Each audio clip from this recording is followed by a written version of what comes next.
Olá, meu nome é Vivian e eu, junto com a minha colega Cristiane Russo, vamos falar sobre a crise do socialismo e a globalização.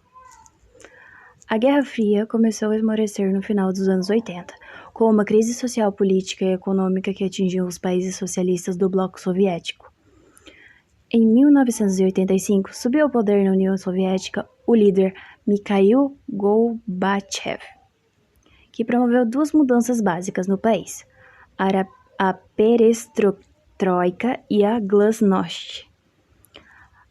A perestroika era um conjunto de reformas que visavam modernizar a economia soviética, permitindo inclusive a entrada de transnacionais dos países capitalistas, e a glasnost era um conjunto de medidas que visavam garantir a abertura democrática, proporcionada inclusive maior liberdade de expressão e imprensa. A política externa de Gorbachev foi caracterizada pela aproximação dos Estados Unidos, que resultou na assinatura de vários tratados de redução do arsenal nuclear. Apesar do êxito em sua política externa, Gorbachev teve muitas dificuldades em seu próprio país. Seus adversários dividiram-se em dois grupos. Uns desejavam reformas rápidas, rumo ao capitalismo, e outros não aceitavam qualquer tipo de mudança. O fim do governo socialista na Alemanha Oriental abriu um caminho para sua reunificação com a Alemanha Ocidental, marcada pela queda do Muro de Berlim. A queda do Muro de Berlim, em 9 de novembro de 1989, foi um evento crucial na história mundial, que marcou a queda da cortina de ferro e o início da queda do comunismo na Europa Ocidental e Central. A queda da fronteira interna da Alemanha ocorreu poucos anos depois. O fim do governo soviético. A chamada União Soviética ou Socialistas Soviéticas, ou simplesmente URSS, formada em 1921 sob o comando de Vladimir Lenin, um dos principais líderes da Revolução Russa de 1917, chegou ao seu fim no ano de 1991. Bom, agora eu vou falar sobre a globalização. Ela é um processo de ausência ou diminuição de barreiras econômicas e migratórias entre os países. Ela está caracterizada pelo aprofundamento das relações econômicas, sociais, culturais, políticas entre os povos no mundo. A caracterização econômica.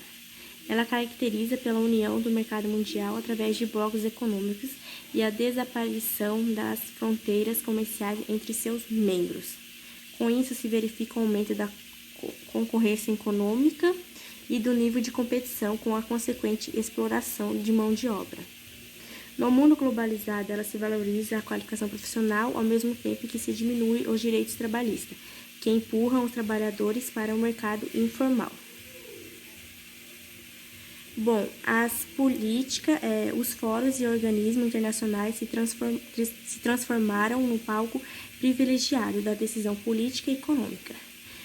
Por isso, os blocos econômicos eles tentam dar aos cidadãos participação política, seja através de parlamentos, a fim de que construam um espaço de discussão. Bom, as comunicações. A marca mais visível da globalização talvez seja no campo, no meio de comunicação. A televisão e o telefone eles já cumpriam este objetivo, mas como o advento da internet do celular inteligente o papel foi ampliado. Por isso, vemos como a informação agora instantânea e próxima se estamos conectados com a rede. Globalização no Brasil. Ao longo de sua história, o Brasil quase sempre foi um mercado fechado para os produtos importados. No entanto, após a ditadura militar de 1964 a 1985, o mercado nacional foi aberto e a globalização chegou ao país. Isso se deu através da implementação do neoliberalismo com o Plano Collor, que promoveram a abertura do mercado nacional e as privatizações de empresas estatais. Além disso, a expansão das indústrias e das empresas multinacionais foram essenciais para esforçar o processo da globalização no país.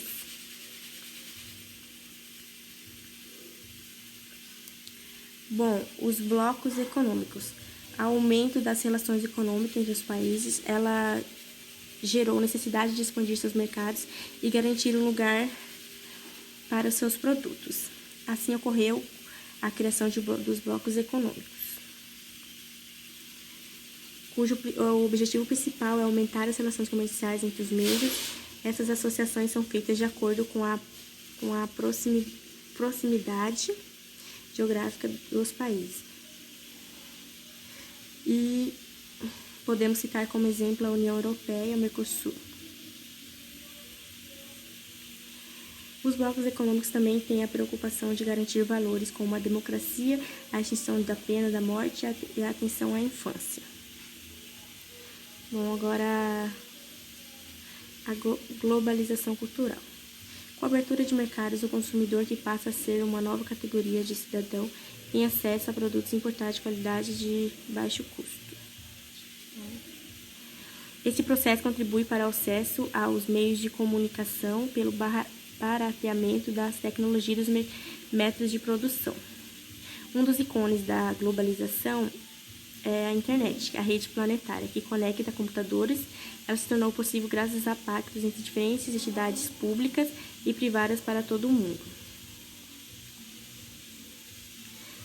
Deste modo, a língua inglesa tornou-se fundamental à internet como uma forma rápida e eficiente para se relacionar com pessoas de outros países.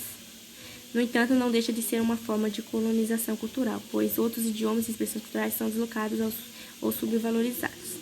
Bom, as vantagens agora e as desvantagens da globalização.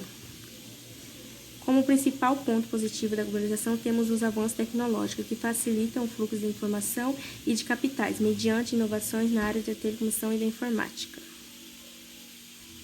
A globalização, ela fez surgir a geração, a primeira que está vivendo num mundo hiperconectado com menos barreiras comerciais e culturais.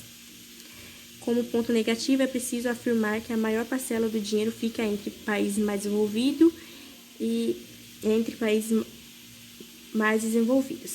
Esses conseguem lucros astronômicos e criam uma brutal concentração de riqueza, gerando uma relação profissional no mundo. E é isso.